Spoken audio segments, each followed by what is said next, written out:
You'd think the history of a comedy club would be filled with nothing but laughs.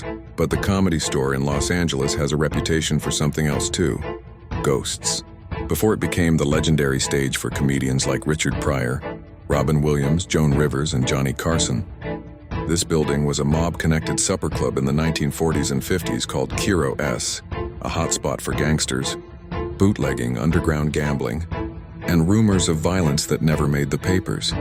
Then in 1972, comedian Sammy Shore and his wife Mitzi Shore bought it and turned it into what we now know as the Comedy Store. Mitzi blacked out the walls so the focus stayed on the performer, and she helped launch countless careers. But behind the scenes, not everyone made it out okay. One of the most talked about spirits is comedian Steve Lubetkin, who was reportedly blacklisted during the club's union disputes. Later, he took his own life outside the Comedy Store, and in his final note he wrote, "My name is Steve Lubetkin. I used to work at the Comedy Store," and people swear his spirit still lingers, like he's waiting for one more chance to perform. But that's not the only presence.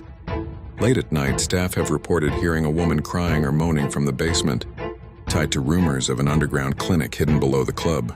The sound is so real that people go searching, but the basement is always empty. Then there's an angry male spirit said to haunt the basement too, possibly connected to the mob days, when some believe the underground rooms weren't just for gambling, but for something worse.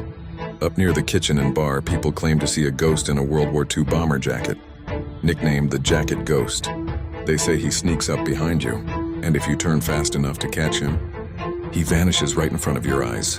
And the creepiest one of all, a mob enforcer spirit named Gus, always seen in a black suit, watching staff and customers like he still owns the place. One comedian made a joke about the ghosts on stage, and an ashtray allegedly lifted off the table and flew across the room like something threw it.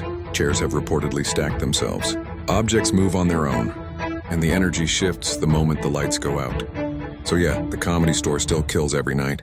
But if you're there late enough, you might realize the audience isn't just the living,